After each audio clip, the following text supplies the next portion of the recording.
Ladies and gentlemen, from whenever you're following us, welcome to the Geneva Center for Security Policy. All of us here in Geneva are very pleased to have you join us virtually for today's awarding for the second time of the GCSP Prize for Transformative Futures in Peace and Security. I'm GCSP Associate Fellow Dr. Paul Vallée, and it's my pleasure to accompany you for the 2.5 hour of our program this afternoon. Our first part will consist in an interactive webinar on transformative futures, which will also include a Q&A in which you will be most welcome to participate to ask your questions to our speakers.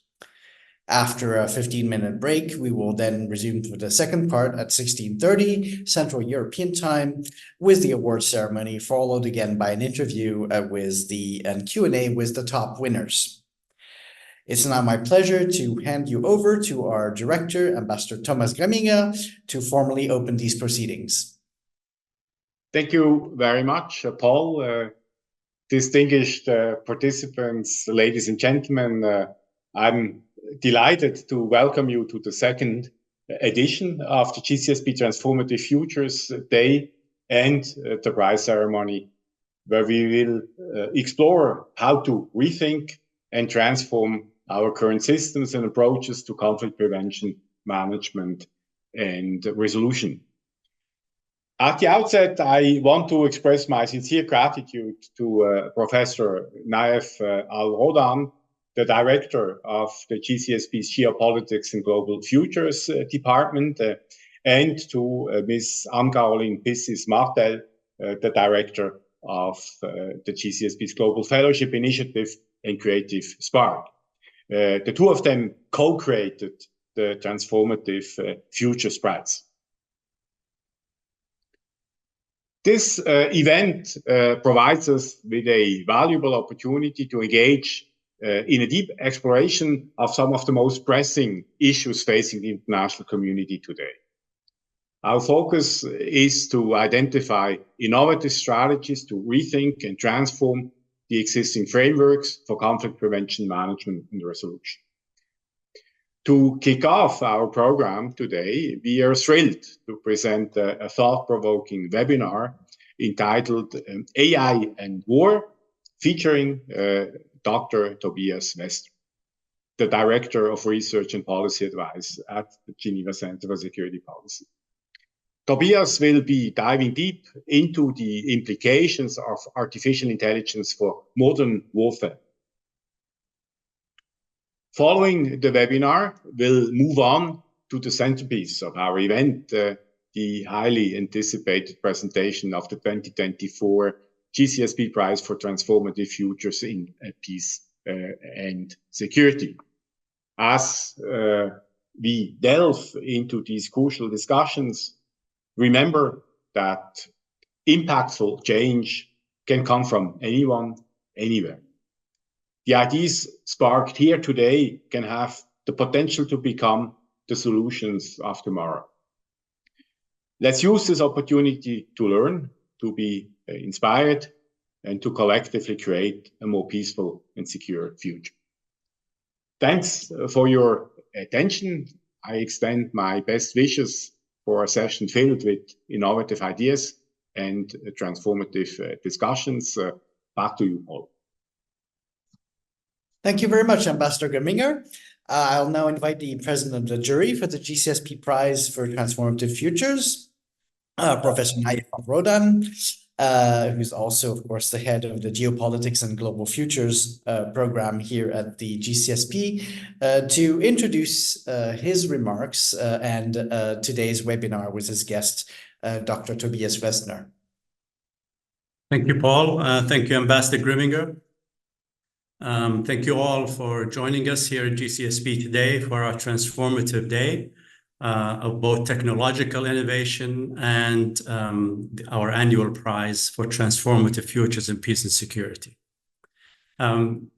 This is a combined effort under the leadership of our distinguished director, Ambassador Thomas Gramminger, between my department on geopolitics and global futures and the Creative Sparks and International Fellowships Department led by my distinguished colleague, Anne-Caroline.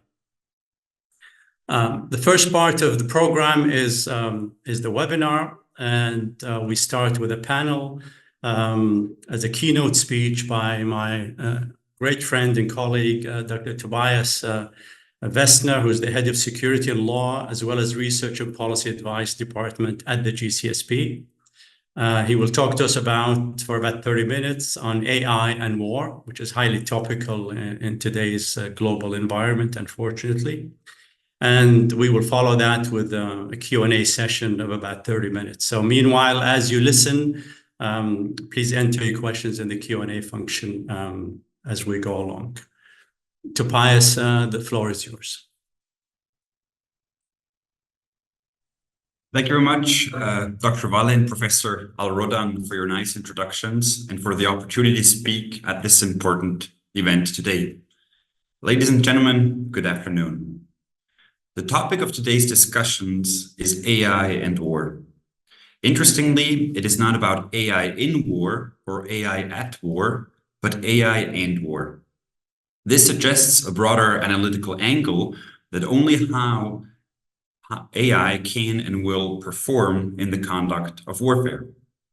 This also rightly points to the fact that how AI affects war is already determined prior to war.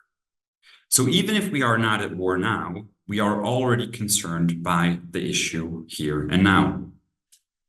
Now, it's very timely to discuss AI and war today. Indeed, a talk on AI and war today is inevitably different than what it would have been 5 to 10 years ago. 5 to 10 years ago, discussions oftentimes referred to the Terminator or the I, Robot movies, which depict autonomous systems that get out of human control. Much thinking was about horror scenarios with all-powerful robots.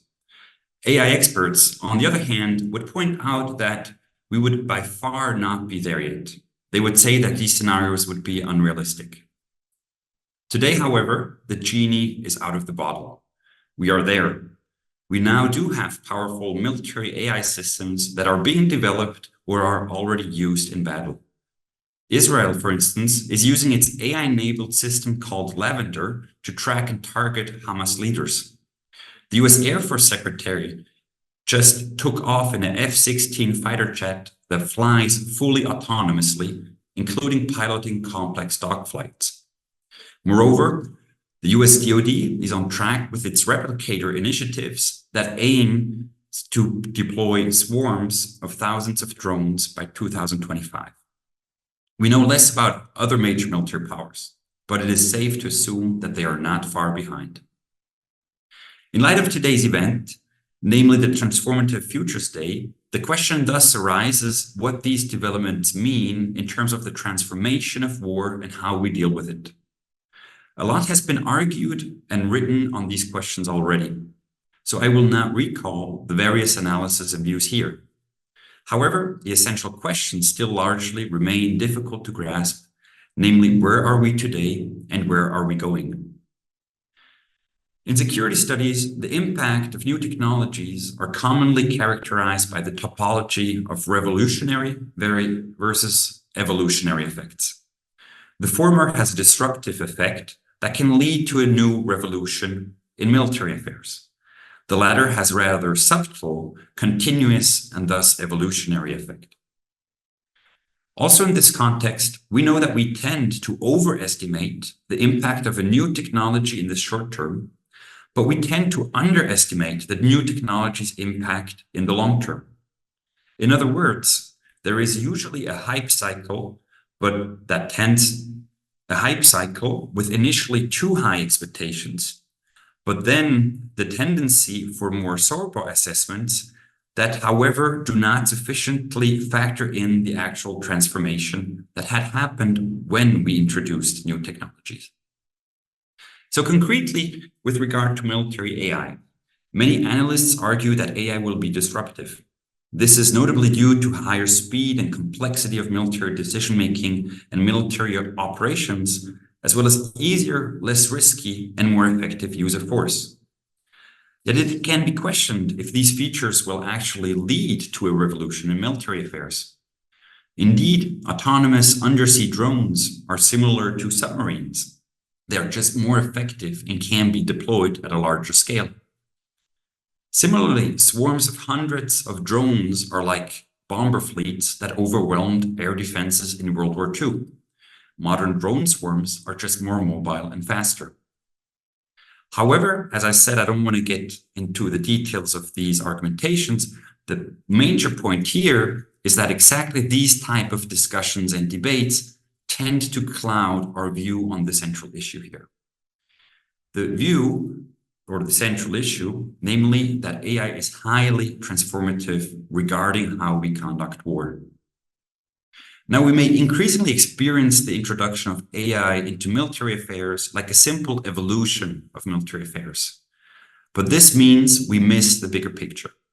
Indeed, we are letting go of human agency as we rely more and more on algorithms.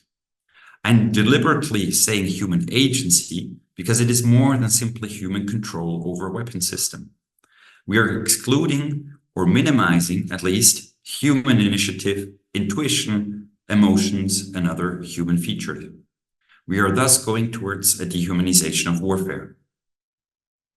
Now, I leave aside the debate whether the intelligentization and the dehumanization of warfare is a good or a bad thing.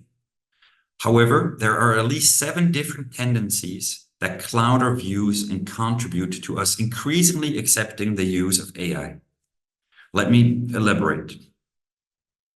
First, we still lack a commonly accepted and precise definition of AI. Historically, AI encompassed what today we would simply call the treatment of big data.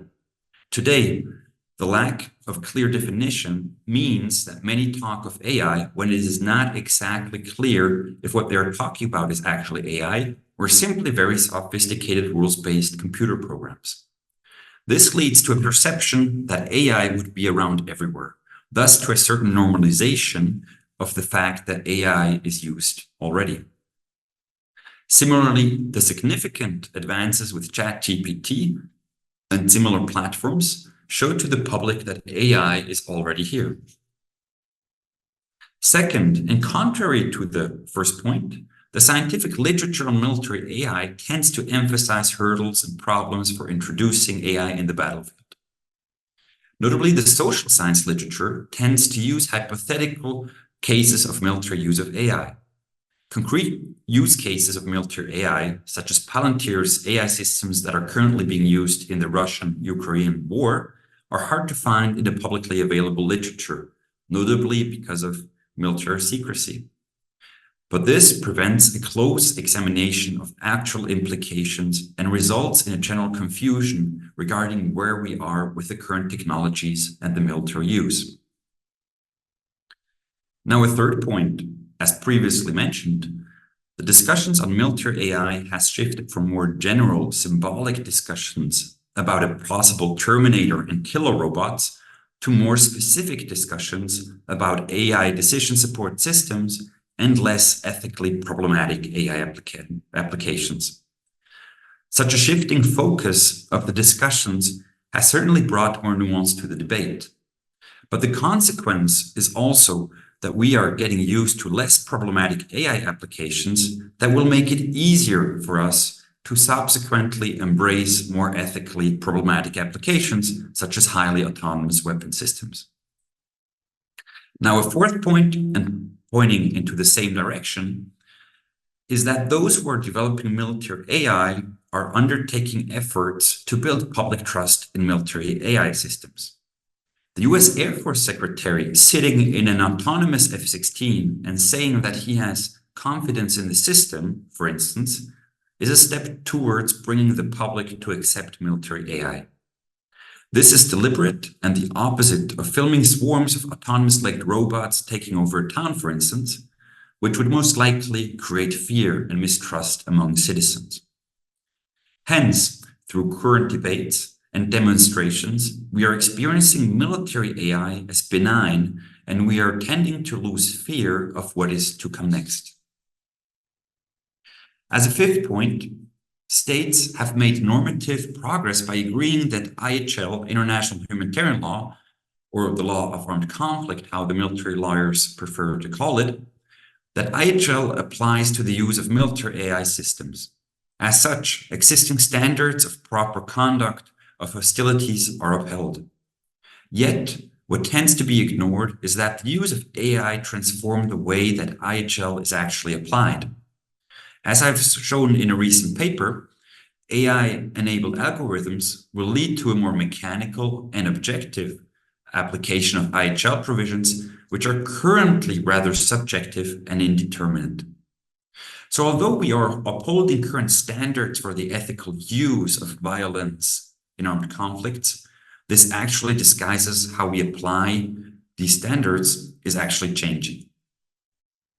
As a sixth point, notably discussions among states at the group of governmental experts on lethal autonomous weapon systems have led to the awareness and common understanding that meaningful human control is the central issue regarding the proper use of military AI. This indeed goes to the heart of the issue on how AI transforms war. Yet, while most states agree that meaningful human control is of essence for the proper use of AI, there is no solution nor agreement on how to precisely achieve meaningful human control. There's even the risk that future regulations will require meaningful human control, but without specifying the concept, which ultimately can undermine the intention of ensuring it.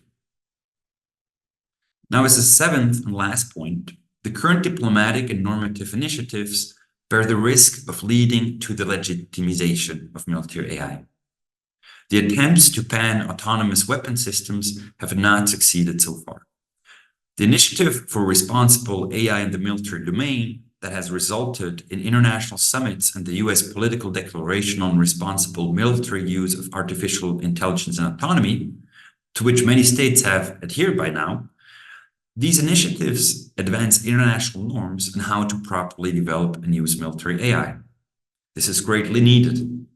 Yet, it is also clear that these norms are based on the assumption and endorse that military AI is the future of warfare. So this is where we stand currently.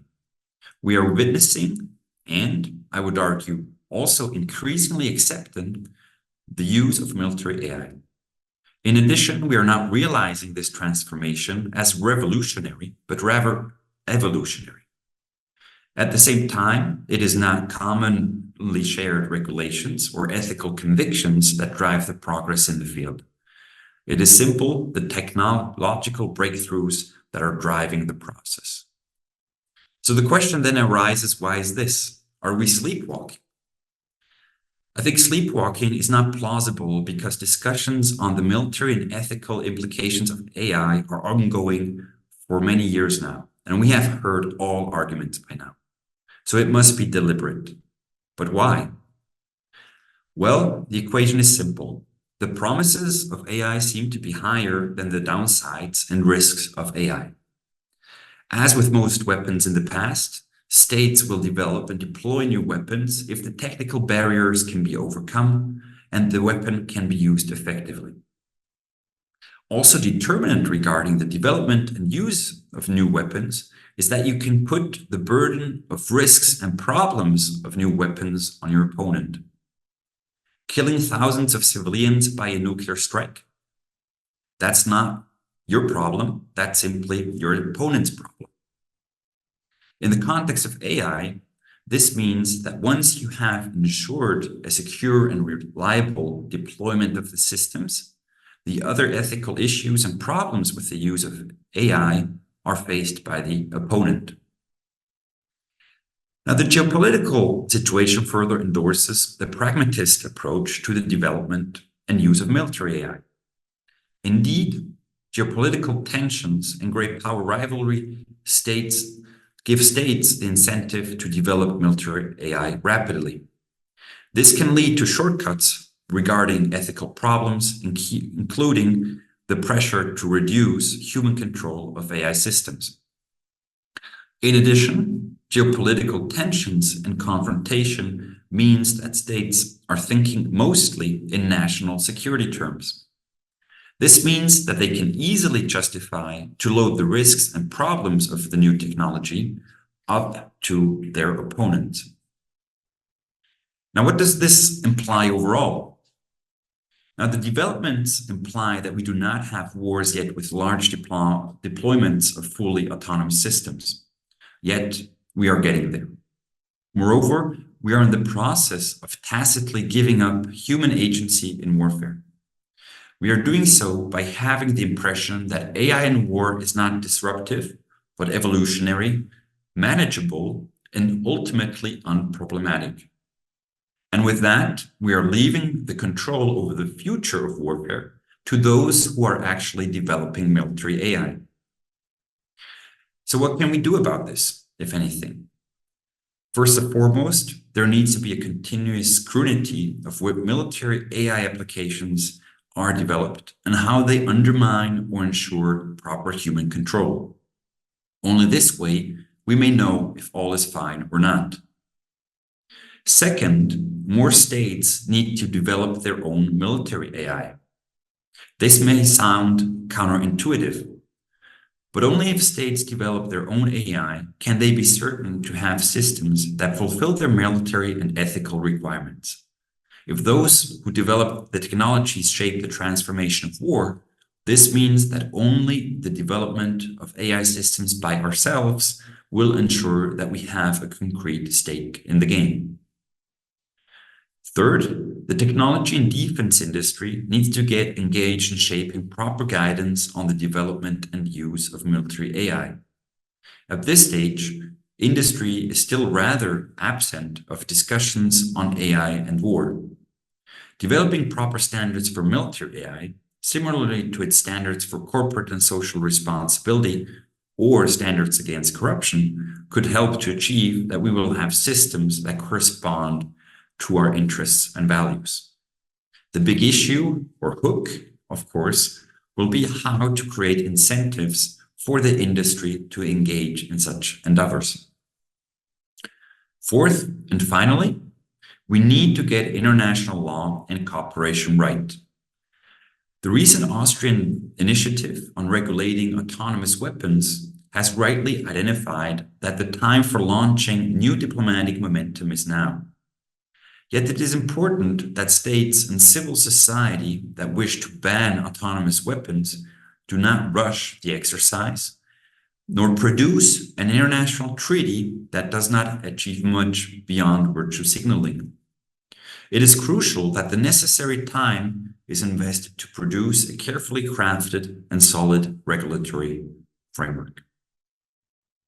So in the end, we are facing a dilemma. We need to act fast to shape the development of future military AI. Yet, we also need to be careful and get it right.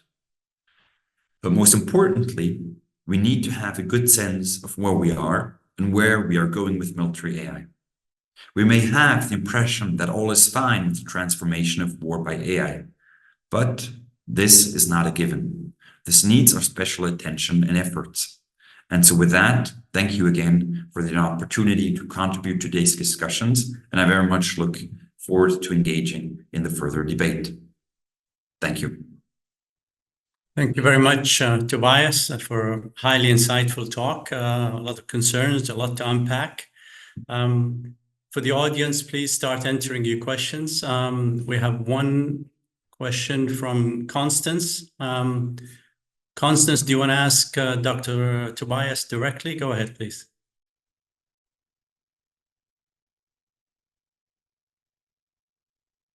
Can you hear me, Constance?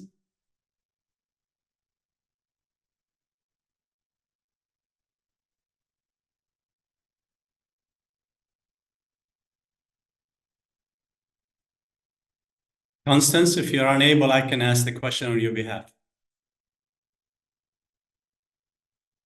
Okay, Tobias, Constance asks, we can all see the influence of AI around the globe in various areas of the state or our daily lives. Do you think if it gets to the point that it threatens global security, is there a way to stop it?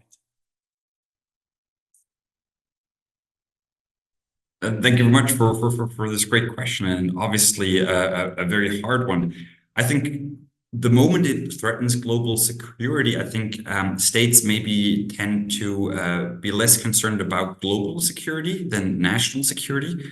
And given the current geopolitical context and geostrategic competition, I would argue that states mostly focus on national security currently. With that, why I'm saying that is I think that the moment that AI threatens national security to a notably important military powers, but also even beyond, I think that's where states are definitely going to take measures to address that. And I think in that regard, it is also interesting that on the one hand, you have multilateral diplomacy and multilateral initiatives that try to address the issue through an international cooperation, multilateral, more thematic type of approach. But you also have, for instance, more regional initiatives, such as NATO's adoption of principles and guidelines on the responsible use of AI that help ensure the different states ensure that their AI is used in a responsible manner. On the other hand, what you apparently also have that we heard more recently is experts from the US and from China that have been discussing for quite some years now on how to ensure certain basic standards of reliability and security and robustness of AI systems. So I think what you see here is already first attempts to look at not only what the AI technologies, what the new technologies and their applications will entail, but also how to address at least the issue from a minimal standard. But again, so far, we're not there, all while the technology is being developed at a rapid pace. Thank you, Tobias. I'll ask this question on behalf of Ines, my colleague. She asked, recent advances in AI technology have made low-cost, off-the-shelf AI tools readily available. How might the ability of rogue states and rogue non-state actors acquire weapons enabling these technologies? Thank you very much. I think also very, very, very good question, notably with regard to new technologies in general, the technological developments. I think also something that we've seen with smaller drones that have been acquired and can be used by non-state actors or rogue states. I think it's interesting. The question is, for what purpose can you use these tools? Now, I think if you want to have sophisticated AI systems that can help you conduct military operations at a better level than you're doing already, I think that you cannot just easily acquire. That those are very specific and also, by the way, expensive, because we oftentimes tend to say that the new technologies make warfare and the use of force less expensive, but oftentimes these technologies, the development but also deployment, is actually pretty expensive. So in that sense, that I don't think is of that much interest to more problematic states or non-state actors. However, and I think here the question is spot on, for just creating disruption, if you just, for that, you can certainly, there's a higher risk or at least higher levels of accessibility to very performant systems for non-state actors. And I think, again, why am I saying disrupting effects or just to not to conduct proper military operations? Well, you don't really need secure and reliable AI systems. All you want is a system that dismantles or disrupts or at least some way bothers others' lives or systems or infrastructure or functioning of a society. So in that sense, that is certainly a certain risk that's coming up, and that we've already also seen with large language models like ChatGPT, that obviously can be used for the proper information, but can also be used for misinformation and potentially even for hybrid threats or warfare. Thank you, Tobias. Federico, our colleague, also has a question. I'll read it on his behalf. He says, you talked about the need for more countries to develop their own AI military applications. How would that work in the scenario of alliances like NATO?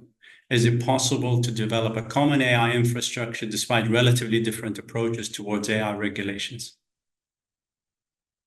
Yes, thank you very much. I think Two things. I think one, with the example like NATO, actually, that's exactly what's being happening already. So right now they are working on common infrastructure. More importantly, they're already working with a kind of regulatory framework with certain standards, so that actually are not too much of a divergence between the national regulations. Here, NATO, for instance, has been very, very proactive to develop that even before states would actually create national regulations. So there definitely you have this aspect of interoperability, and as the question says, the aspect of an alliance where you want to be able to work together, share technologies, etc.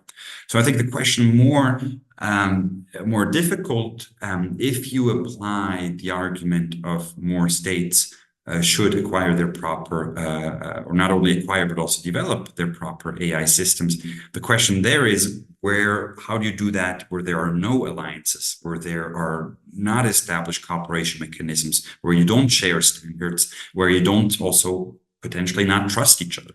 I think here one thing is definitely a national initiative, and I think that's where every state, but also different firms or researchers, etc., have a certain responsibility to engage, or there should be some engagement from their behalf in a national capacity. Brilliant example, what we're seeing, for instance, are the Turkish drones, where not many people had Turkey on the radar for producing advanced technologies. And with drones, we've just seen it now again with the helicopter that crashed in Iran, and they used a Turkish drone to look for it. And that's also in the Russian-Ukrainian war, where you have a lot of Turkish drones that were employed, especially at the beginning of the conflict. That you see that actually much is more possible than usually what we think of. It's only the great powers or the technologically most advanced states. Now, another maybe again counterintuitive approach would be that instead of creating what has been created in regarding certain weapons, like strong non-proliferation regimes, where you're basically those who have systems or the AI technology in this case, and you prevent and put a lot of effort into not sharing that technology with other states, you could also do a different approach. And why not have certain secure, reliable, well-functioning AI systems, especially like typical computer programs that you can share with other states. So would you actually say, well, maybe it's even better if other states, maybe including the opponent, use certain systems with certain standards that ensure proper use. That is a quite uncommon approach, maybe a too creative approach. But again, if you're thinking of the allusion to nuclear weapons, the analogy to nuclear weapons, it's very interesting that the NPT foresees that you can use nuclear energy for peaceful purposes, and that is shared. Now, I'm not saying you should only share it for peaceful purposes, but there is a precedent of actually actively sharing certain materials or technologies that it would be in this case with others that can be to the benefit then of global security. Great, thank you, Tobias. There's a question from Majid. Do you want to ask? Please go ahead.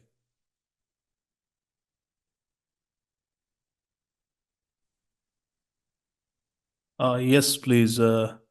Thank you for the introduction. Do you think developing a sustainable peace building and cross-cultural dialogue through AI and technology will solve the global conflicts and resolution? Thank you. Thank you very much. Very good question, but I tend to have to say that maybe that's above my pay grade. Highly difficult question to answer. I think if dialogue through AI will be the solution, that I definitely cannot answer for certainly, but AI certainly can be a useful tool for establishing such a dialogue, for guiding such a dialogue, etc. However, the issue here obviously is again who exactly develops such a tool? How does it work? And how are certain needs then addressed, like for impartiality, neutrality, etc. And I think something that is a big issue with new technologies, especially in the digital sphere, is these technologies are not neutral. Whoever creates them, whoever programs them, has a big effect of how actually then these systems work, but also can be used and have also certain legitimacy. And if you're thinking in terms of a global dialogue, I think that's a big issue, obviously, is the question of trust and legitimacy. Thank you, Tobias. There's a question from Gaurav Garg. Hope I pronounced that correctly. Please go ahead.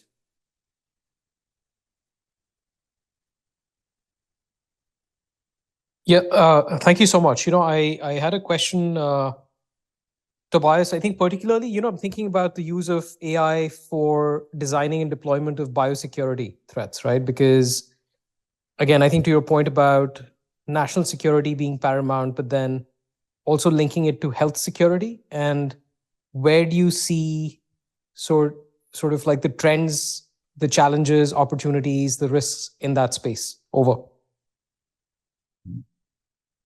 Thank you very much. No, I think great point and a great linkage. I think here, and I think this is a general issue that we have now at this point with AI, is it's very difficult to have a good sense and a general sense of how things will turn out and how they can be used. It's really, as you're pointing out, to a lot dependent on how exactly you use it, for what purpose, etc. And I think, especially in the issue of public health or biosafety, or even if you link it to biological weapons, I think obviously AI can be a great tool to help the detection of certain issues or problems or risks. It can help obviously to create solutions to bio issues, but at the same time, it can also be used to increase the development of, for instance, new biological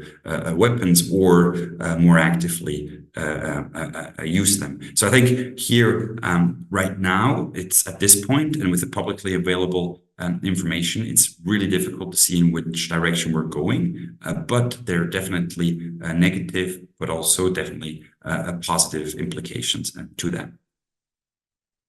Thank you, Tobias. Gilbert, you have a question. Please go ahead.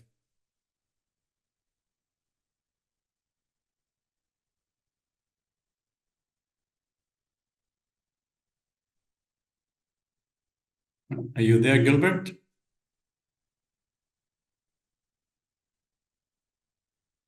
Maybe I'll ask. Yes, I'm there. Yeah, go ahead, please. Basically, mine is to understand what would be the impact of employing AI, domesticating based on the countries that are using it, or developing AI systems for specific countries. What would be the impact to the ecosystem? Looking at, we are basically and seriously looking at conserving our environment with the climate change topics going around the globe at the moment. Thank you. Thank you very much. I'm not sure I 100% understood the question correctly because of the sound. If I got it right, but please correct me if I'm wrong. You're referring to environmental issues and the impact there. I think one thing that we're definitely seeing right now is we're really focusing on a lot of also the mainstream discourse is really focusing on, especially in the civilian field, on the promises of AI. And I think that's also something where big technology companies, notably in the US, are playing a lot with and framing things as if we were just at the edge of major technological breakthroughs, like, for instance, sentient AI. At the same time, I think oftentimes what is less seen is that maybe the leaps are not that big after all, or if you're thinking of autonomous cars, we still don't have fully autonomous cars that can drive at very, very high certainty levels autonomously. So there are autonomous cars driving in Phoenix or California, etc. But there are still high error risks, etc. Or the same thing with ChatGPT. They launched ChatGPT 4, then 4.0, and so it looks like maybe they're actually not capable, or it's not that feasible, or they're not where they want to be with launching ChatGPT 5. So I think on one aspect there, to refer back to your question, is again also this environmental issue, and especially the energy issue, that most modern systems and operationalizing them, using them, takes huge amounts of energy, and that energy first has to be produced and eventually even stored if possible. But then again, the question is, actually, does the progress in the technology, can that actually be borne by the other implications in terms of costs, environmental consequences, etc. Thank you, Tobias. Maud, you have a question?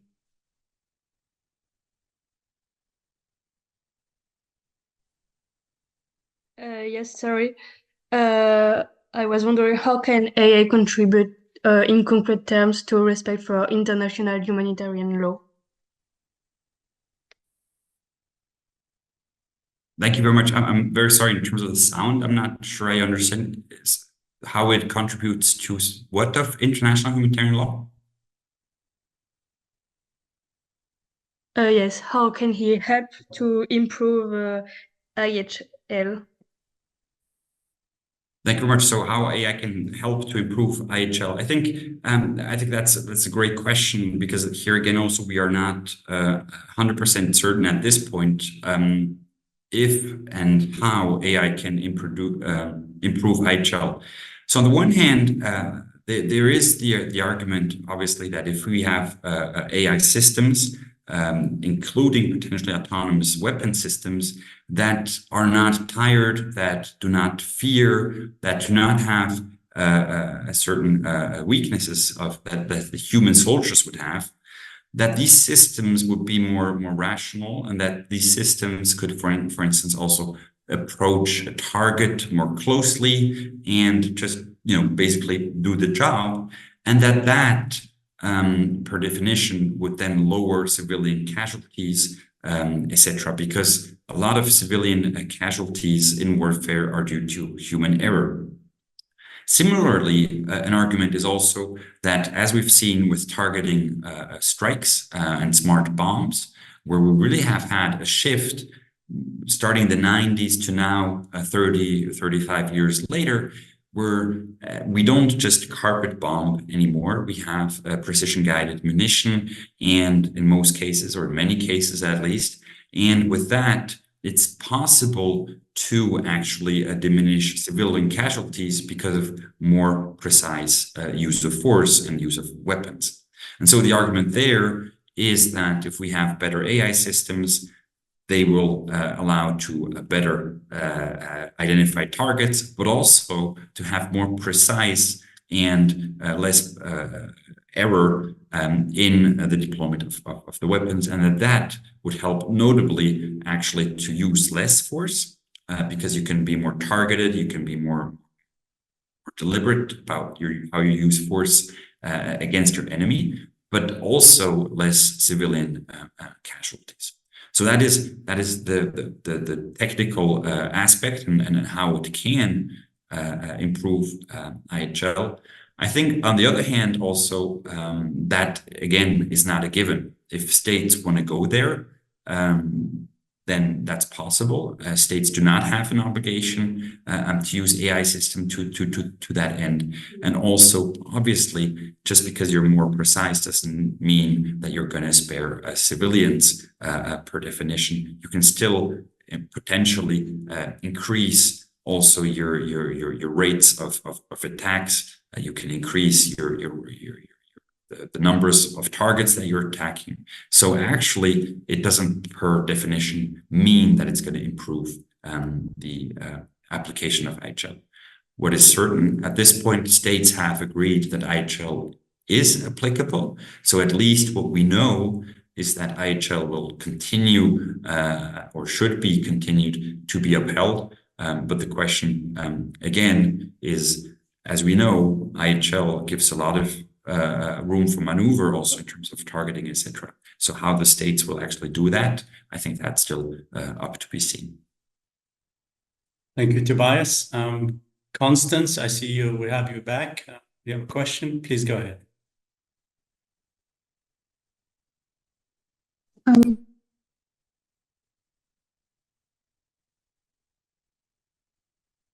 We can't hear you.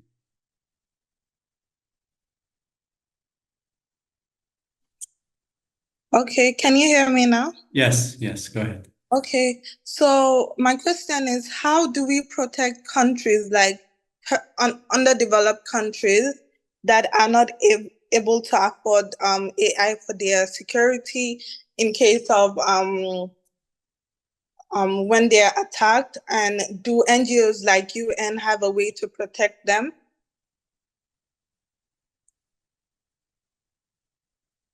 Thank you very much. I think it goes to a fundamental question. I think this is very, very, very difficult.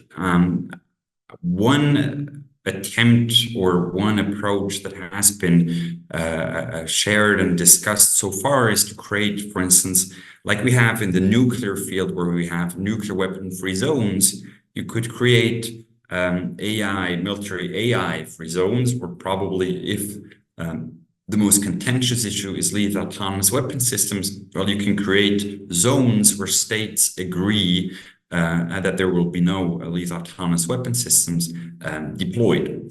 Now, I think that is certainly an interesting approach from the perspective, from a legal perspective, from a regular perspective, from a diplomatic perspective. The big issue here that we're just facing, and this in general with regulation of military AI, is how do you exactly verify if someone is using AI or not? Because we're here talking of very developed computer systems, algorithms, or let's just say software. And we know how it is already now with computers and the normal software that we have. It's actually very difficult to work without them, number one. To have modern systems without them. So even if you're thinking of a car, or if you're thinking of a plane or whatnot, or even our cell phones anyway. But at the same time, how do you verify, even if states would agree to that, how would you verify that the other state or the other forces or persons are not using AI? Because nobody in the national security domain will give free access for you to verify what code you're using, what programs you're using, etc. So that is extremely difficult. The whole issue of verification, again, in general, it's a big issue with regard to the regulation of military AI, but especially also in this particular case of how you could protect less developed countries, or just countries that don't have the technology. So that is very, very difficult. Thank you, Tobias. While we're waiting for more questions, maybe I can pick your brain a little bit about what's the so-called responsibility gap. So if something goes wrong with an AI system in a military situation, who should be held responsible? Is it the programmer? Is it the guy who initiated the order? You see it in the literature all the time, the responsibility gap. It's sometimes you get lost in who should be held accountable should a really bad outcome happen. Thank you very much, Professor.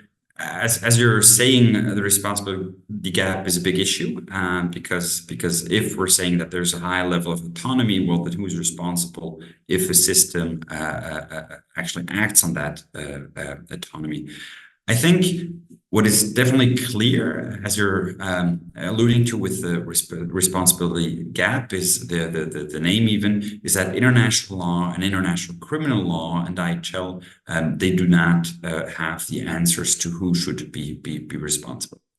On the other hand, and I think if we're looking at how militaries work, militaries are armed forces are very structured, tend to be hierarchical, but also their processes, including the competences and authorities at the different levels, these are usually very clearly defined. So whatever level someone is, they know what competences they have and what authority, and with that comes responsibility. So in that sense, I do not have particular insights of a specific state, etc. But I think it is very, very fair to assume that states, when using these systems, or just obviously prior to using these systems, they will define in some way or the other who will be responsible. Now, it's up to each state then to define if it's the programmer or the firm or the operator or the commander or the person that procured the system. But it is definitely safe to assume that states will do that, because as you're alluding to, the issue of responsibility is a factor, is a result of our attempt to control these systems. And again, thinking in terms of military operations, from a military perspective, commanders need to control their troops. Soldiers need to control their weapons. You want to have an action that has a certain effect.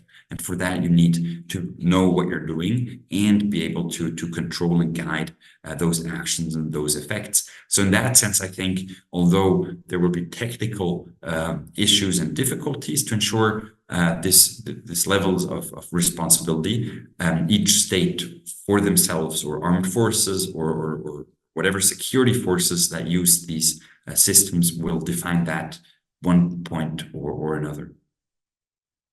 Thank you, Tobias. We're still waiting for more questions. Maybe I'll ask one more to keep us busy.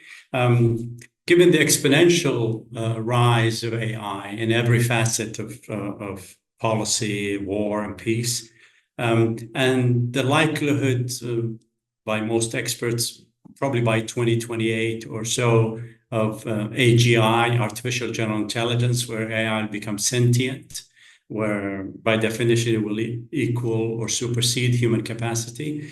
And the linkage to that is the potential of what we call the runaway technology. So when it may decide to do what it wants to do regardless of the instruction. And of course, the potential with that of current issues, as you know, the AI nuclear nexus, a lot of nuclear entities have huge AI input, and also in outer space. A lot of outer space issues are really being conducted through remote cyber/AI capacities. AGI, it looks like it's going to happen before 2030, most likely. Is there anything in the military field where there are some precautionary inbuilt mechanisms you think that are being entertained? I think fascinating thoughts and observations in question. It's really hard to know exactly what the militaries are working on and what they're really how they're thinking in this regard. I think, especially when we're referring to outer space, I think already now we may not or may have kinetic weapons in outer space. Definitely, there's a lot of cyber hacking and disruption, etc., going on, and I think that's where highly autonomous systems will. Even if it's just for operating systems, will be very, very, very beneficial, but with a potential a high negative effect on humans. With regard to nuclear weapons, I think here also entire nuclear strategies have to be rewritten. At the moment you have AI, and especially as you're saying AGI.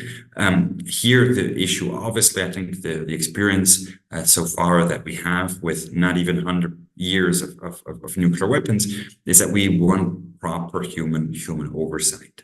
Now, we also know with the experience, however, is that it's difficult if, for instance, the system is showing that we're facing a nuclear attack and you do not have the physical means, or you do not know actually if it's happening or not, and especially if the speed rate is so high, well, how exactly will you react? And I think that's where we're exactly going into this type of scenario that you're describing, and where a lot of biases, automation bias, other biases will come in. And so even the real question, will humans actually be capable of actually having a proper human oversight?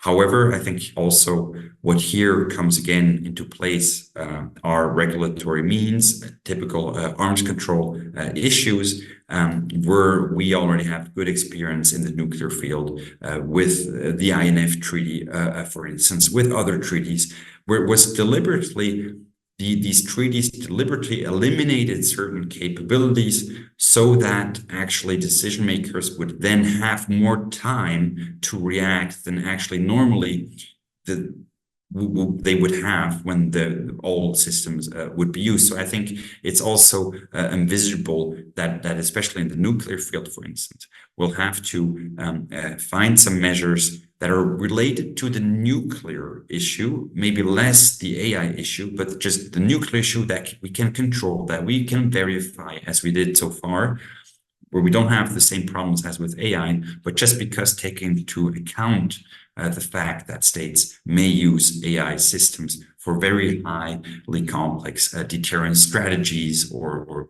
reactions, etc. And then again, there is a bit of a fear factor.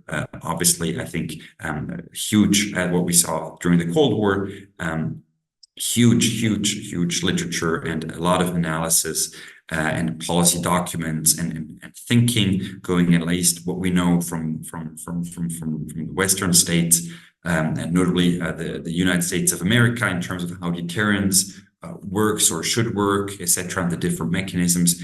And when certain archives from the former Soviet Union then became public, well, the realization by a lot of scholars that the Soviet Union did not play according to the same rule books, and what was thought to be very developed deterrence theories were actually not seen or applied the same way from the other side, which then again has a certain effect of just that we have to keep and stay humble in terms of how we predict things and how we deal with these new challenges, notably in the nuclear field. Thank you, Tobias. Paul, did you have a question? Yes, thank you, Tobias.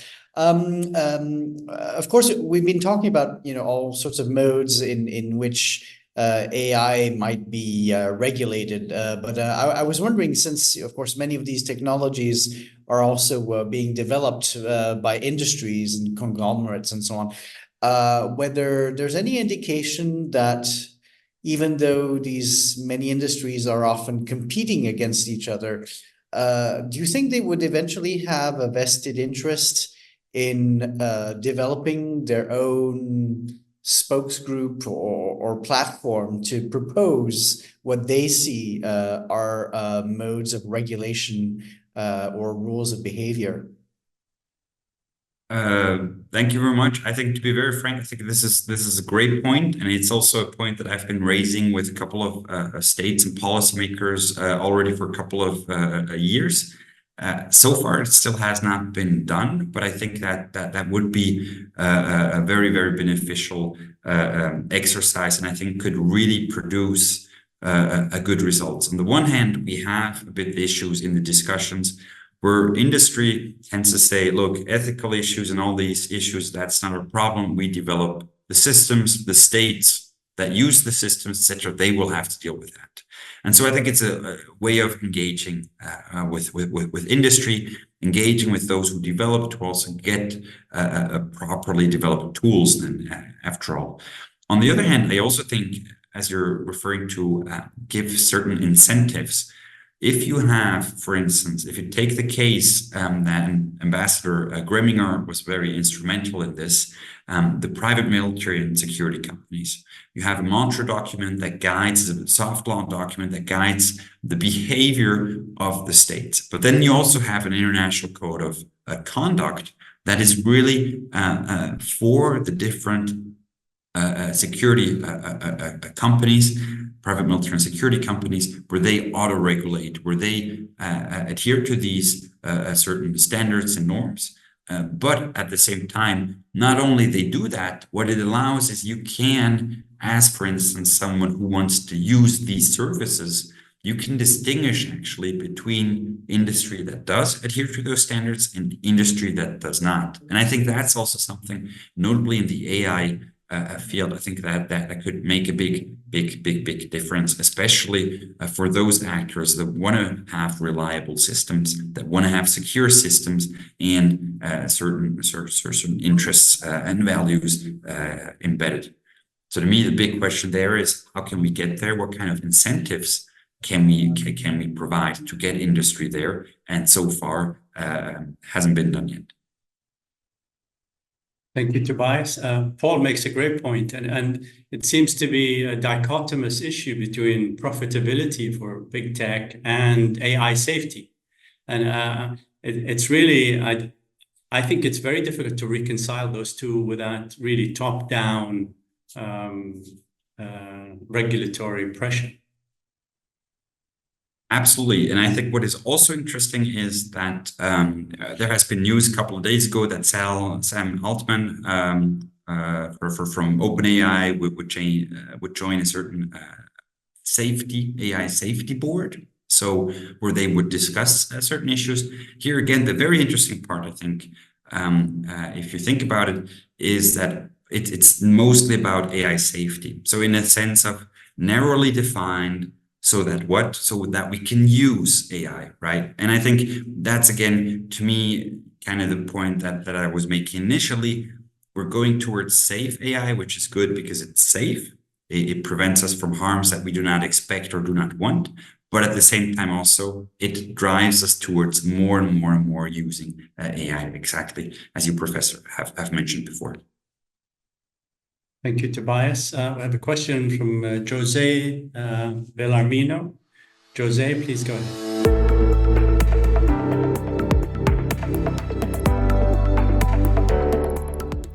I think in general, I think states have actually an interest to regulate the use of AI. And I think that's also something that you've seen now with the EU AI Act. I think the states at the national level, at the international level, that's maybe different, but at the national level, states have an interest to regulate, exactly as you're pointing out, to because only if you regulate in some way or the other, you can actually use them. And I think that's where then push comes to shove, and I think that's where the devil is in the detail. It's how exactly do you regulate, but how, but what exactly. And in that sense, I think what you're also referring to is then the different trade-offs. And I think that's where sometimes you often hear is, well, if you have more human oversight or control over certain systems, you will be strategically disadvantaged against states that will not have the same levels of human control, etc.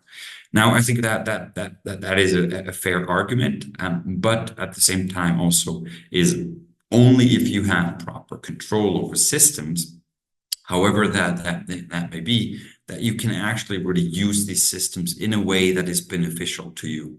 So I think that's where you're really seeing a lot of research and a lot of discussions going on in terms of human machine teaming, how you want to do that and how you want to do it so that you can actually, the AI supports the human decision maker, or the AI system supports the human soldier, etc. And that it's not a flipping around. That is highly complex, huge literature. But again, we just still don't have the answers. I think what is important is that we therethrough, however, avoid what Professor Alrodan has mentioned too, and sort of hyperwar, where basically, even if it could be theoretically positive, where only weapon systems or machines fight each other, but at the same time, where is still, even if everything is done properly, it is very likely that the damage will still be borne by humans some way or the other, either directly or indirectly because of environmental degradation and impacts, etc. Thank you, Tobias. We're almost out of time. Maybe one final point. Given the politics of war and body bags coming home and the pressure on politicians to do or not do war, could AI-led war, for the most part, be more palatable and therefore more likely to happen, either through cyber means or through other means?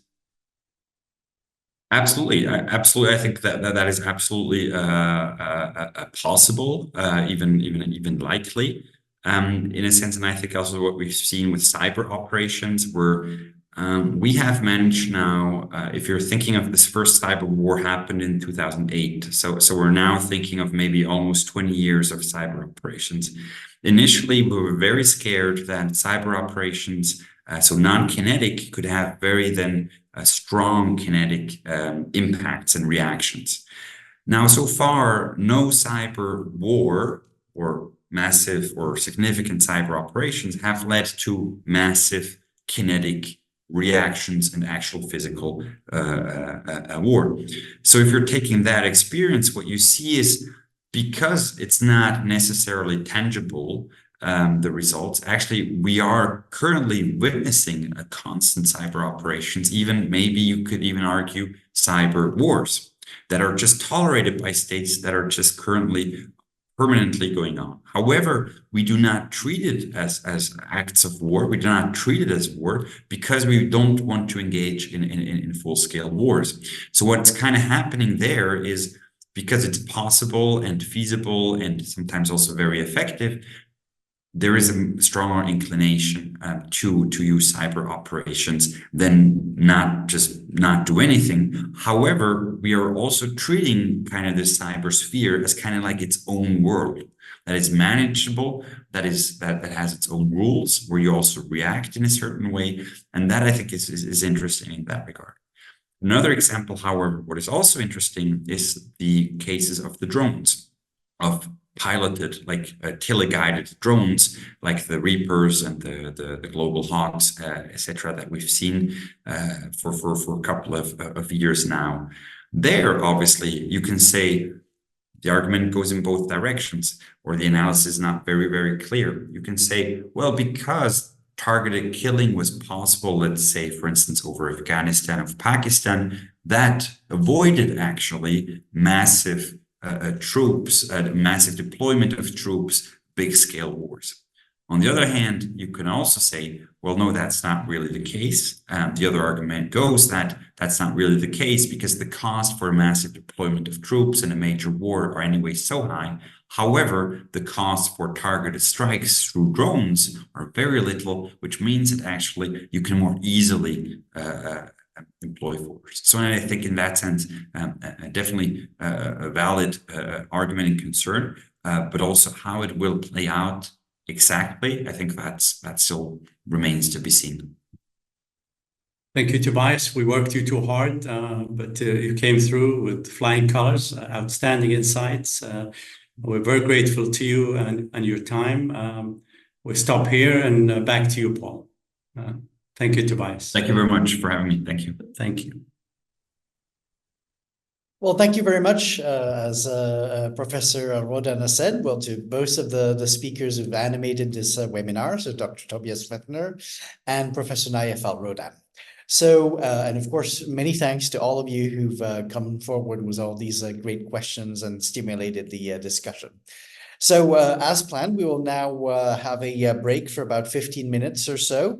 And we will resume the program with the award ceremony at 16:30 Central European Time. So see you soon.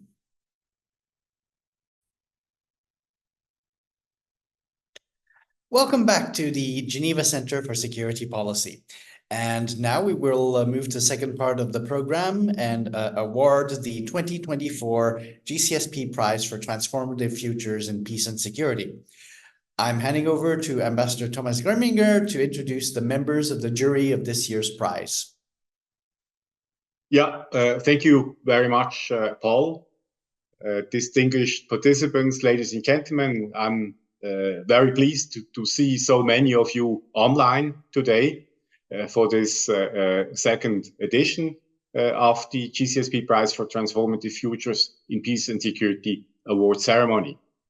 We are, I should say, at the outset of this ceremony, deeply impressed by the quality of entries we received this year. With over 160 submissions from 65 countries on 5 continents, the selection process was incredibly challenging. Now, I would like to take a moment to express my sincere gratitude to my fellow jurors for their unwavering support and for their hard work. It is Mr. Alexander Barkley, delegate for digital policy of the state of Geneva, Ms. Sophie Dubuis, president of Geneva Tourism and Conventions Foundation. It is Professor Andreas Wenger, Professor for International and Swiss Security Policy, and Director of the Center for Security Studies at the ETH in Zurich. It's, I would say, obviously, Professor Naif Al-Rodan, the Director of our Geopolitics and Global Futures Department, an honorary fellow at St. Anthony's College of the University of Oxford. And it's my colleague, Anne-Caroline Bissis-Martel, the Director of the GCSP's Global Fellowship Initiative and Creative Spark. And I should say that it was a real privilege to serve alongside such a dedicated group. In just a few moments, we'll be thrilled to announce the winners who have earned a spot on this year's podium. These projects really represent the very best in innovation and commitment to making a positive impact. Today's gathering goes beyond simply recognizing achievement. It's about celebrating the change makers who are driving positive change in the world. So prepare to be inspired by their achievements and the stories behind their work. Thank you. And now I would like to hand the proceedings back to our esteemed Master of Ceremonies, Paul Vallet. Paul, back to you. Thank you, Ambassador. Over to Professor Naif Al-Rodan for his remarks. Thank you, Paul. Nothing much to add beyond Ambassador Grimminger's great notes, except to thank him for his leadership in initiating this very worthy prize, and my distinguished colleagues and co-creator, Anne-Caroline, for launching this effort 2 years ago.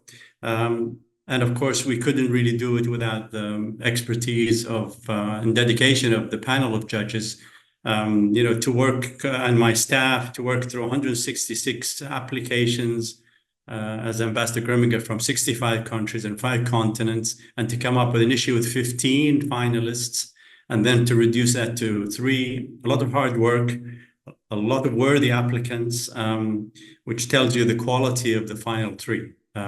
So we're very pleased and honored that they engaged with us. Back to you, Paul.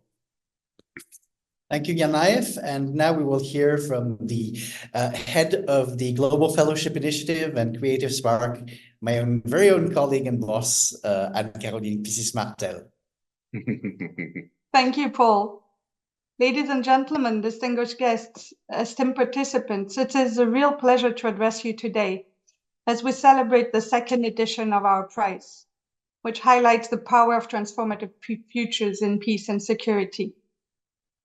Today, we face unprecedented challenges: environmental degradation, resource scarcity, social discontent, destructive weapons, wars, and the list goes on and on. The need for peace and innovative solutions has therefore never been more urgent. Addressing these issues requires not just reactive measures, but proactive ones and creative thinking. At the heart of our gathering today is the highly sought after prize, the 2-month incubation program in the GCSP's Creative Spark in Geneva, valued at 15,000 Swiss francs. Yes, 15,000 Swiss francs. This opportunity allows exceptional individuals to refine their ideas, collaborate with experts, and unlock their full potential. When we conceived this prize, our vision was very clear. We wanted to recognize and celebrate visionary minds who imagine a future where peace and security are realities. We aim to create a platform that highlights transformative ideas and solutions, inspiring a new generation of thinkers, practitioners, and leaders to challenge the status quo and drive forward-thinking approaches. Allow me here, in my turn, to also thank Ambassador Thomas Greminger and Professor Nayef Al-Rodan for co-creating this prize with me.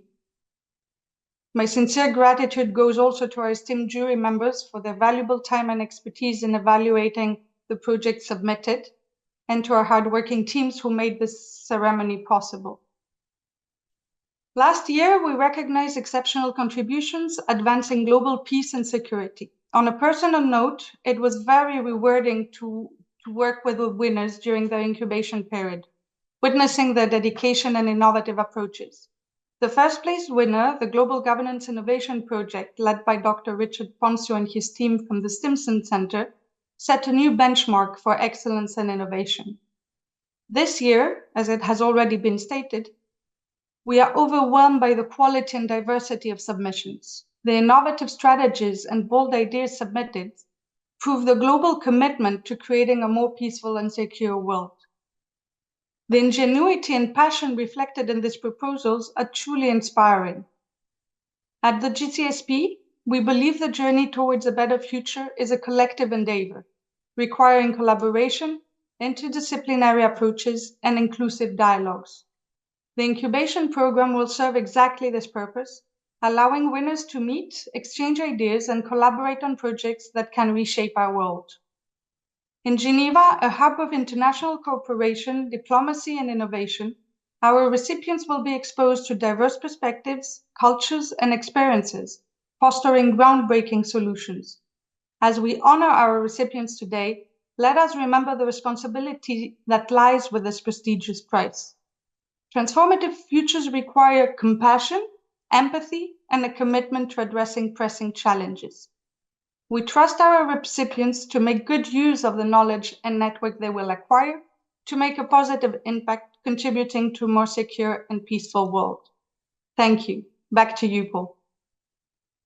Thank you, Anne-Caroline. And now we will also have the pleasure of a few remarks by Dr. Richard Poncio, the Stimson Institute, who was the laureate of last year's prize.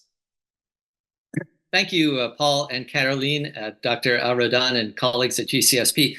First, let me, of course, congratulate the awardees for this year's Transformative Future in Peace and Conflict Award. It was just an incredible honor to be recognized this time last year. Besides it being such a prestigious award, my Stimson colleagues Nudara Yusuf, Joris Larik, and myself could not have been more thankful from what we learned and the new and talented, resourceful people that we interacted with, established, hopefully, long-term relationships with at GCSP and across international Geneva over the course of our enriching fellowship earlier this year. To provide just a few brief highlights that may hopefully then be beneficial to the next awardee participating in the GCSP Fellowship Program. First, the creative and thoughtful support and camaraderie provided to our Global Governance Innovation Project team by the GCSP staff and fellows was greatly appreciated and helped our team to think through and scale up complex methodologies for the measurement and innovation of how nations cooperate through multilateral institutions. In particular, we benefited tremendously from a lunchtime workshop program with a diverse cross-section of GCSP colleagues, including on today's program, the GCSP Executive Director, Ambassador Thomas Greminger. We also enjoyed a really thought-provoking deep dive 90 minutes Fellows Salon, which was followed by several more exchanges, both individually and collectively over the course of our fellowship with members of GCSP's Fellows Program and alumni network. Turning to a second major takeaway from our fellowships, besides the intellectually stimulating and supporting environment provided by GCSP colleagues, International Geneva provided an ideal setting for interviews and programming engagements with a whole range of UN missions and various experts across the community. And one in particular that we held in February with the UN mission of Switzerland, but with many other UN missions, and then partnered with the Geneva Peacebuilding Platform, in addition to the GCSP, explored ideas feeding into the Summit of the Future, which is happening this September in New York, and was a major focus of our research project and the methodologies that we were developing. Thirdly, we also took advantage of our location for related research and to participate in related meetings up in Bern with various members of the Swiss MFA, and in the city of Basel was the Basel Peace Forum that happened in late January. So to sum up, oh, and one other thing, later this year, we're already exploring building on these relationships forged during our fellowship to have a session, a panel during Geneva Peace Week, which hopefully many on this program are aware, and certainly the new awardees will all participate in that fantastic program, which is taking place in the middle of October this year to coincide with the second presidency of the Security Council by the government of Switzerland. To sum up these brief and very positive reflections, from preparing for our fellowship to its completion in Geneva, the organizational, intellectual, and moral support provided by GCSP was first-rate and immensely appreciated. Congratulations once again to the new awardees. Best of luck, and do take full advantage of everything that the fellowship program has to offer. Congratulations once again. Thank you, Richard. And now for the announcement of the 2024 Transformative Futures Prize winners. Over to Anne-Caroline Pissis-Martel, who will announce the team and project who have won third place and a GCSP Certificate of Recognition. Thank you, Paul. So the third place goes to, making a little bit of suspense here, Augmented Reality Futures Design, Democracy, Memory, and Peace by Ukraine. The project was submitted by Ms. Elisaveta Glipchenko from Visual Peace Tech and wins the GCSP Certificate of Recognitions. Congratulations. Thank you so much for the announcement. And I would like to say that this means a lot to me because I started my security building work and peace building work 10 years ago when Russia invaded Ukraine for the first time. And I was one of the people who were more directly affected back then. And when I started, it was really hard to do any kind of that work because, you know, it wasn't fashionable back then to support Ukraine. And I had to fight for the basic of attention to work like this. So now if I made it to this point, of course, I don't have to fight for that kind of attention anymore. But what I would like to say is that it's very also toxic to be receiving prizes like this, because I think in security building and in peace building, it's most important that we shrink our project to the smallest of their expression, because that would mean that we have been effective. But in this situation as well, in my context, I think it's not enough to recognize the work of Ukrainians, and it's not enough to award the work of Ukrainians, because the fact that we are still having to do this means that a lot of the people around us haven't done their work to support Ukraine throughout the 10 years of Russia's war against Ukraine. And if anything, I would like to use the 2 minutes of my acceptance speech to highlight that we still all have a lot of work to do to support Ukraine. And I hope we continue doing that, not only Ukrainians, but everybody else. And a lot of Ukrainians now, including myself, had to incubate their projects overnight. It's a huge privilege for people to be able to do it over 2 months, like the first prize winner will be doing, which will be announced later. So just to understand that some people are doing it in such difficult conditions, and we need to support them, and we need to support Ukraine. Thank you, Ms. Glipchenko, and congratulations to you for this third place. We'll be returning to you later with the interview. I'll now pass over to Professor Nayef Al-Rodan to announce second place winners and, of course, also recipient of a GCSP certificate of recognition. Thank you, Paul. And the winner for the 2024 Transformative Prize goes to PanScope, Global Information Hub, a cutting-edge AI natural language model for identifying humanitarian hotspots. And it was submitted by Ms. Christina Conto-Mikalu. Congratulations. Hi there. Thank you so much for this recognition. I really hold it with immense gratitude and pride on behalf of the entire PanScope team. PanScope is really a youth-led collective of volunteers of over 500 young people leveraging innovative technologies like satellite data and AI to really democratize humanitarian information. Especially as a youth-led organization, this prize really validates, our efforts and amplifies our voices, because I think our world always needs a reminder of the power of young people and youth, because young people are not only essential, but imperative to shape a more peaceful and secure future. And I just wanted to quickly say I have deep appreciation for the leadership of GCSP, all of the panel of judges, and everyone who made this day possible. It really, PanScope is really a collective effort, and I, of course, am very appreciative of our wonderful youth-led team. It really, I think this day should really inspire us to push boundaries, challenge conventional thinking, and forge new pathways to peace and security. Thank you. Thank you, Ms. Conto-Mikalu. We'll be also returning to you later to pursue a little bit in more detail some discussion around your project as well.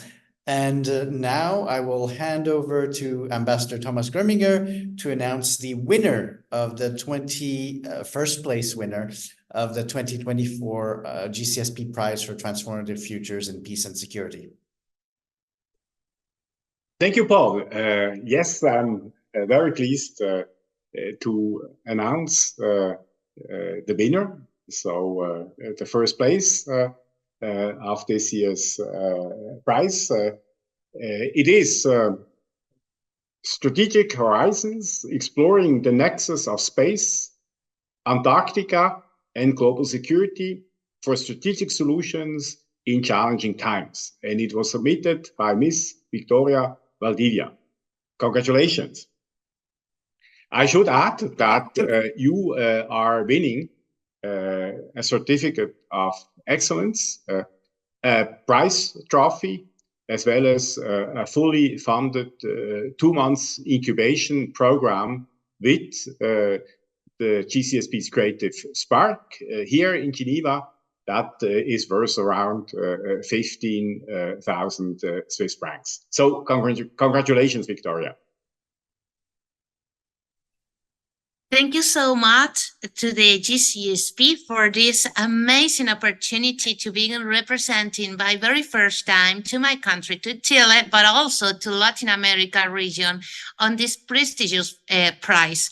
Winning this recognition is a great honor for me, but not only because it's a recognition of the relevance on the merge in Antarctic and space activities for international security and peace, but also because, as I told you, it is the very first time that the prize is over Chile and over Latin America region, opening new paths for the future of hundreds of talented colleagues contributing to the innovation on space and Antarctic activities on behalf a safety, secure, and certain future for all humankind.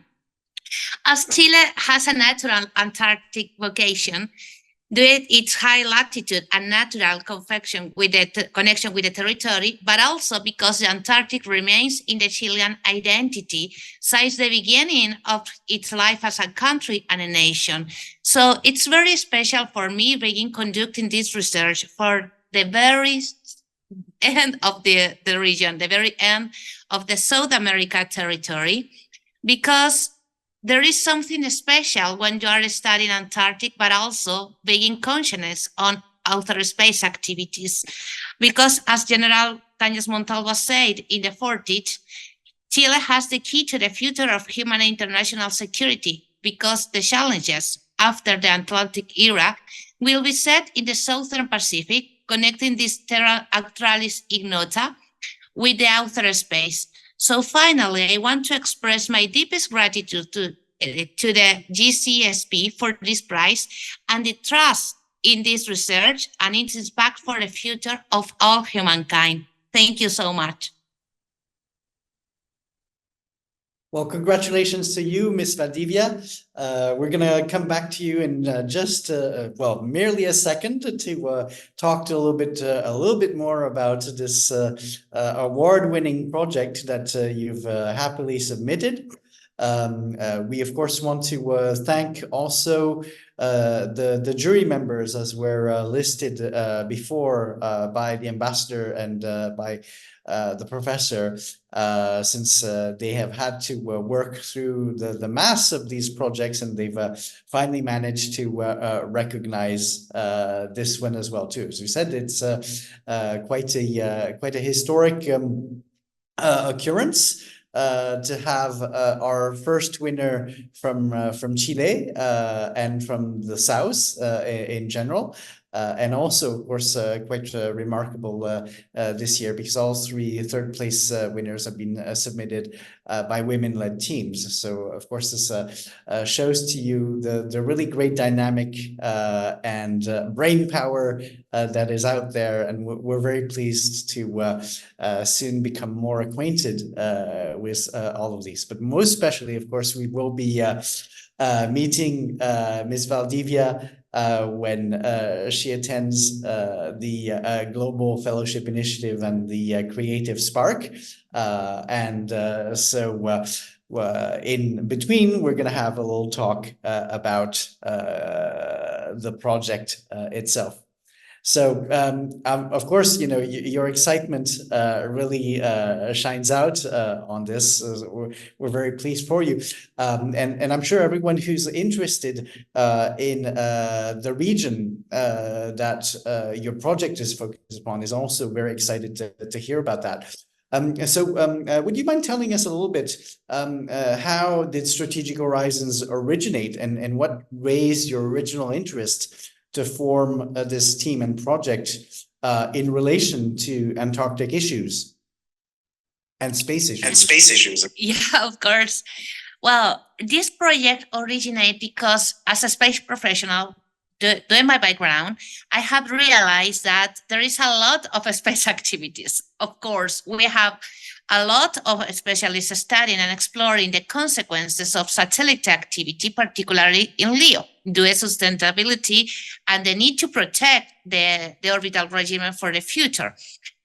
However, there is nobody studying the impact of satellite activities over Antarctic territory. So being Chilean, it's very natural for us to wondering about the future of Antarctic. I mean, I am 5 hours by flight away from Antarctic. So it's a very close reality for us. So that was the origin of this research project, because I realized that there is a gap between the outer space community, outer space academic and professionals, with Antarctic professional and academics. So we need to improve the capability to talk among both communities regarding the need to protect the future of humankind and to stress the cooperation and international collaboration. So with that in mind, I decided to move forward and to create this project with a team. Of course, I can't do it alone, with a team of amazing colleagues from different disciplines and perspective to study the Antarctic, but from the perspective or from the lens of outer space activities. Well, thank you.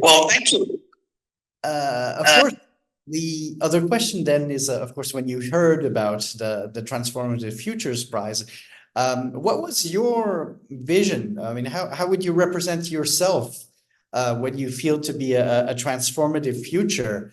And how would you think that can apply to the Antarctic region and to space? So how do you want to use Strategic Horizons to implement this vision of yours for a transformative future? For me, a transformative future is the essences of the future. I mean, future is a category of studies, so we can do any change and we can build the road to the desired future. So a transformative future for me is anything that we can do from the present to improve those categories, to improve the future, and in this under this umbrella, improve the human international security and the peace for the future. So regarding with the relation with Antarctic and space, for me, a transformative future means to improve all the processes at the multilateral perspective. On international, I'm thinking about binding and non-binding norms, policies, law, and societal processes that we can improve from the perspective of outer space activities and also Antarctic, in order to decrease the possibility to emergency of hazard and threats to international security. Because with increased space activity, there will be consequences for Antarctic that could impact, not in a better way, to international relations. So if we want to improve the capability of stakeholders to talk and to raise consensus on Antarctic and also in outer space activity, we must create a consensus based on the knowledge. And for that reason, I connected this research project with that transformative future, with that possibility to improve international security and peace on behalf of all humankind. Thank you very much. And well, on the finally to have a look at maybe what's the next stage, obviously for you. What do you see in terms of needs you have to get this project supported and recognized, and how do you think will the association with the GCSP Creative Spark help you achieve those goals, and what you can see yourself doing in Geneva? Well, I must be honest with you. When I applied to the prize, I never imagined that I will go. So to win this prize is a very first step for this research. To be successful and to have the expected outcomes of the research project, we need to stress the international support and the involvement of stakeholders from both communities, as I told you, from outer space activity communities. I'm thinking about multilateral forums such as UNOSA, COPUOS, the Open Working Ending Group, but also from the Antarctic multilateral forums.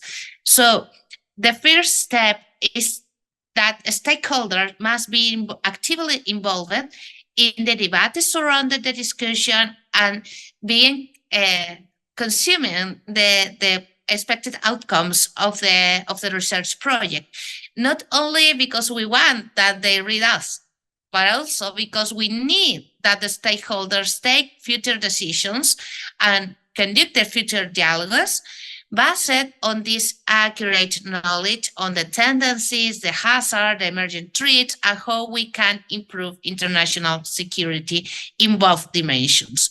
For that purpose, the support of the GCSP and the Innovative Spark will be fundamental. It's a key milestone in all this amazing plan. So I think that the support of the center and to be capable to be in Geneva, to be on site in Geneva, will open us the door to connect with the desired stakeholders, with the surrounding community, but also to learn about this multilateral environment that is in Geneva, but also to learn from specialists and colleagues that are working on the GCSP currently. And also, I think that in this idea, it needs some terms of support.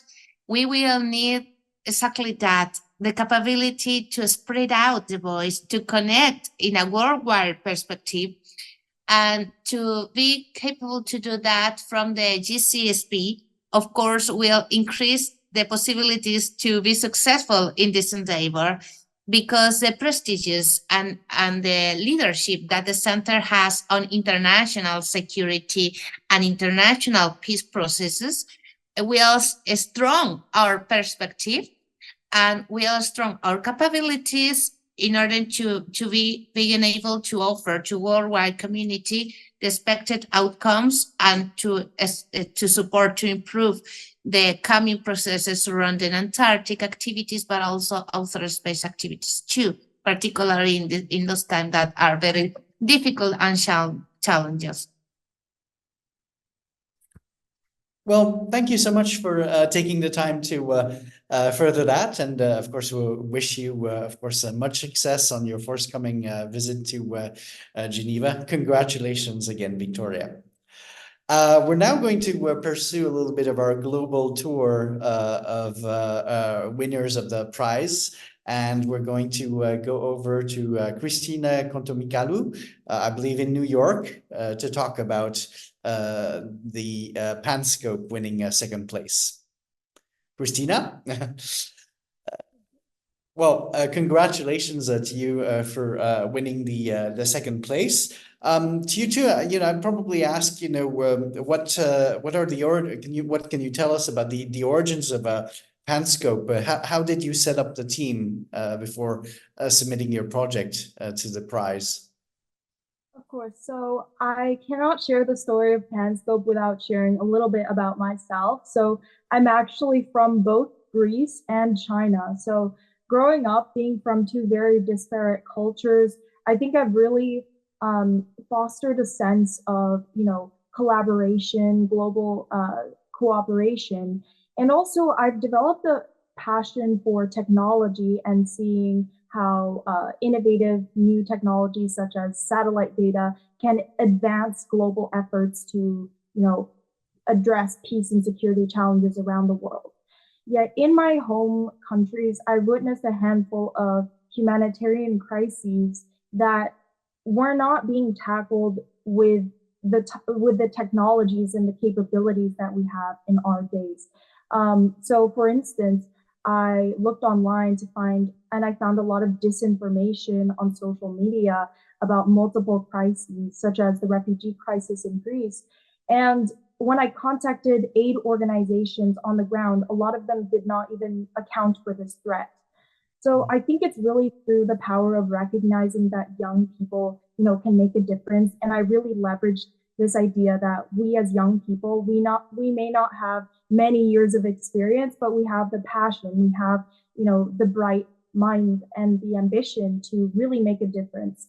So I really went with that, and lo and behold, many people were very interested. I was very overwhelmed with how many young people were interested in helping our mission. So yeah, that's how we got started.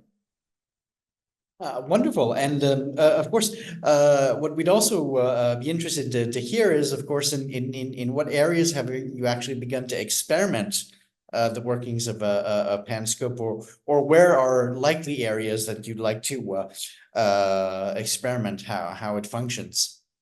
Yes, of course. So, well, primarily what we were focusing on was really our translation efforts, because, being from Greece and China especially, I know the challenges of language barriers and the fact that a lot of crucial information such as peace and security, the policy that is supposed to keep everyone safe, is inaccessible to many people around the world who don't speak English or Spanish or Chinese.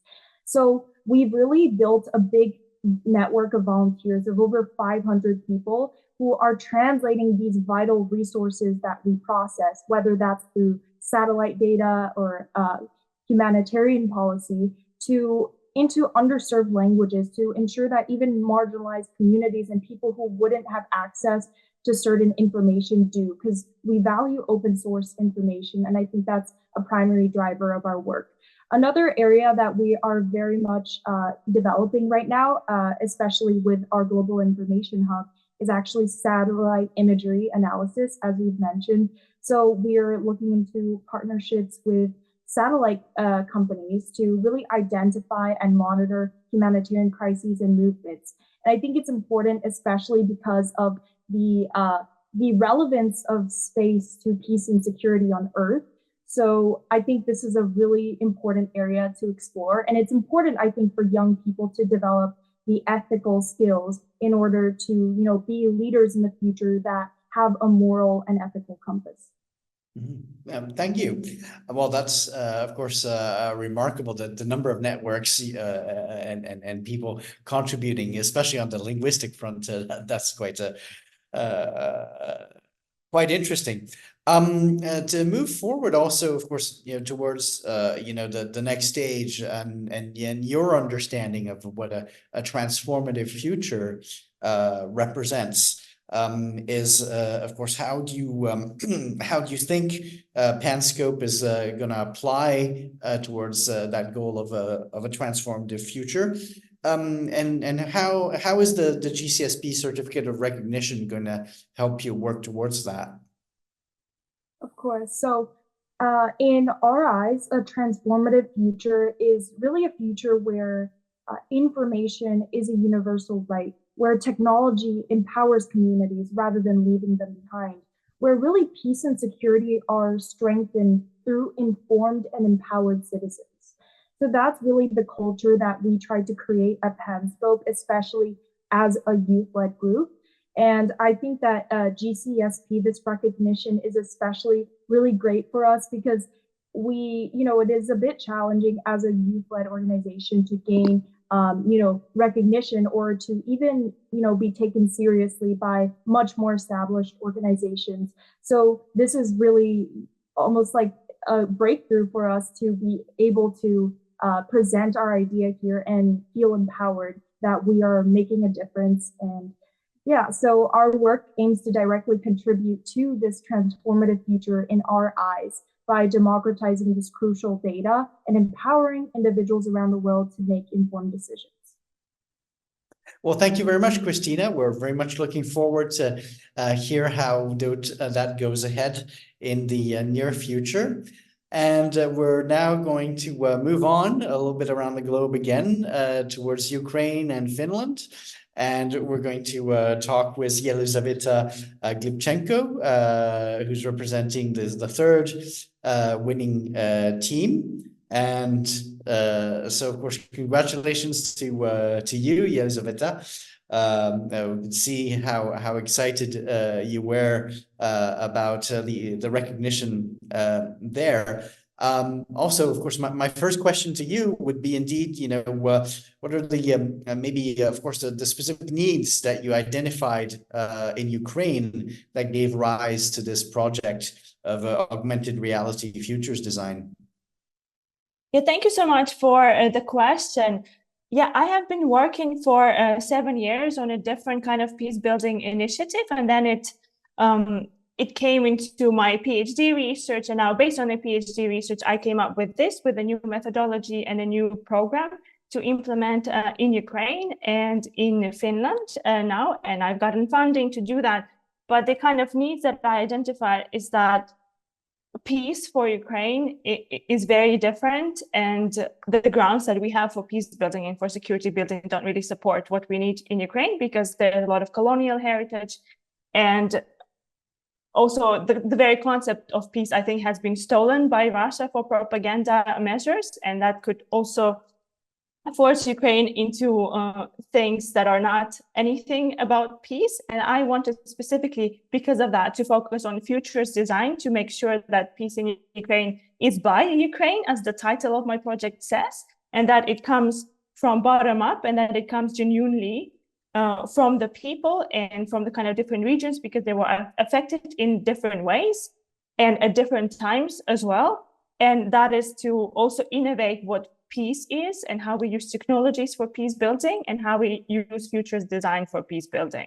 So there's a lot of tasks, and I'm very excited about these tasks because it's meaningful for me that I can make a difference now, and that I've come to be so strong that I can make a difference just based on my own initiatives and my own research, and a one-person kind of show turning into something that now helps other people live a better life. Well done. Well, I mean, you've stressed there's a lot of work to do and a lot of hopes from that. Obviously, if we're turning to the notion of a transformative future, I was wondering, what sort of transformations do you see important to achieve in priority with this project? I would zoom out and put it into context. 10 years ago, when Russia started its war against Ukraine, my life was overturned and everything was at risk. My education was at risk and everything like that. So, now, of course, Ukraine as a state has to win over Russia as a state, and every Russian citizen that upholds Russia as a state, but also every Ukrainian on a personal level has to win over what is happening and over the war. And I think that I have won, because from my education being at threat, I am now finishing my PhD and doing this on the basis of it. So now I'm just dedicated to making and helping every other person that I interact with, every other Ukrainian, also win on a personal level. And that is by creating a future that they want and the peace that they want in Ukraine. And there's so much that's happening, so much innovation that is happening in Ukraine and by Ukrainians also in other parts of the world, that, what is a transformative future? Future is always sort of coming up already. It's already today, and transformation is always happening. So it's hard to define what it is right now or what it would be tomorrow. But I think it's also very meaningful for me as a Ukrainian, and for us, I think all, that we are making these changes and that we can really own what we are doing. Mm-hmm. And finally, of course, now you've received the certificate of recognition. What do you feel are going to be the next stages for your project, and how do you want to make use of this certificate to help your project move forward? Yeah, so now I'm very busy implementing the program in Finland and in Ukraine. I'm in the beginning stages. So for all the year, I will just be doing that. And I hope that having this recognition will also help me get more resources for next years to do the work that we still need to do. I think it's going to take a while for us to create a truly secure and truly peaceful future in Ukraine and personally. And I just hope that things will roll on for me. Okay, well, listen, we hope to hear more about your progress in the future. Congratulations again on this third place and your certificate. Professor Alrodan, or I believe we also have some members of the jury that have come online as well. Would they eventually like to ask some questions to any of the winners? Yes, thank you, Paul. Maybe I'll take this opportunity to welcome Mr. Alexander Barclay, who worked so hard with the rest of the jury to mark the winners. I'm so happy that he was able to join us today. And I was wondering, Alexander, if you wanted to say a few words about the prize, the process, the winning 3 candidates. The floor is yours. Thank you very much, Professor. Ladies and gentlemen, hello. I'm the cantonal delegate for digital policy at the State of Geneva, Alexander Barclay. It was an honor to join the jury. It was very exciting to discover, like last year, the amazing amount of projects that were submitted and the selection. I want to thank particularly the Geneva Center for Security Policy for coming up with this transformative prize, Transformative Futures Prize. I think it's an important contribution to Geneva as a hub of global governance around digital policy, with an important contribution regularly to technology foresight and global security. And I do think it is a terrific opportunity for us, as well as for the projects, to see people from around the world come to Geneva and contribute to our ecosystem and learn from it as well. In reading in the project descriptions, I want to stress how exciting and interesting these projects were. In an age of exponential technological development. There's news every day around AI specifically these days. I know the GCSP is keeping tabs on a whole range of other technological developments, and thank you again for the important work you're doing on that.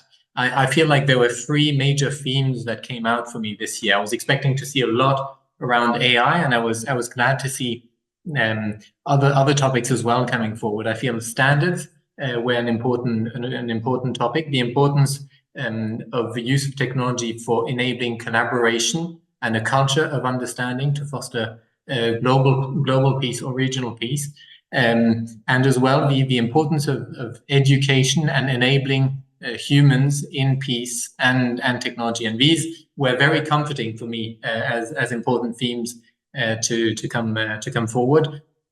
And I just want to wrap up by congratulating the three winning teams. Congratulations, and looking forward to welcoming you in Geneva.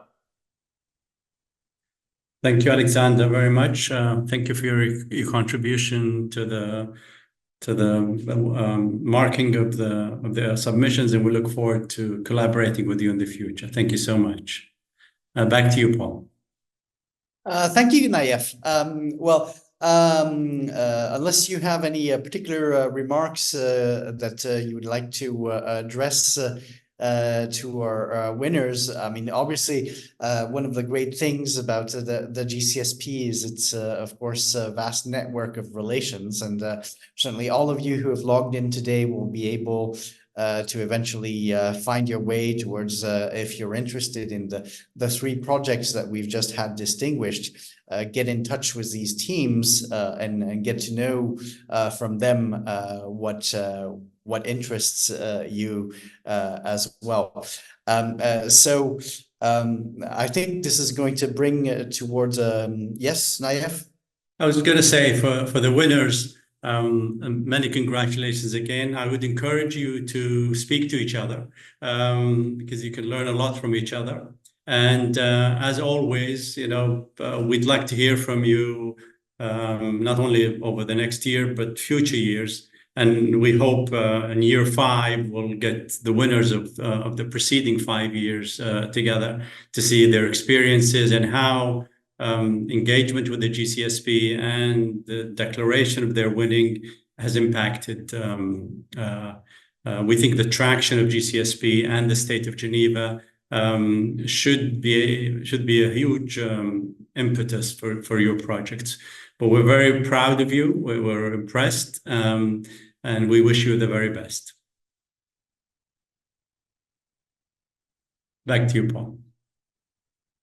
Thank you, Naif. I think this is going to bring to a close our proceedings. Obviously, of course, this has been a very exciting afternoon. Thank you so much, of course, to our winning teams to tuning in for their acceptances and the interviews. Thank you to Tobias Westner and Professor Al-Rodan for hosting the original webinar, and to all of the participants that came into the discussion with their questions. So this is going to conclude the program. We'll also, of course, thank the jury for their hard work and for Mr. Barclay joining us as well to tell us a little bit from their perspective as well. It remains to me also, of course, to thank the main organizers of the prize here at the GCSP, Ambassador Thomas Greminger, Professor Naif Al-Rodan, and Ms. Anne-Caroline Pissis-Martel. I also want to give a note of thanks to the GCSP staff who've helped to make this event possible, namely Christine Garnier-Simon, Federico Cavarella, Ines Garcel-Borch, and Mavis Padotto. Thank you so much for all of your support. Of course, everyone who's helped to make this year's Transformative Futures Prize, even by competing as well. We hope that your creative sparks are going to continue to function out there, and we're looking forward to hearing from you in the next editions of the prize. So we're looking forward to seeing you again soon in future events as well. I'm wishing you a very nice rest of the day wherever you are following us from. And for now, that's a goodbye from us at the GCSP in Geneva.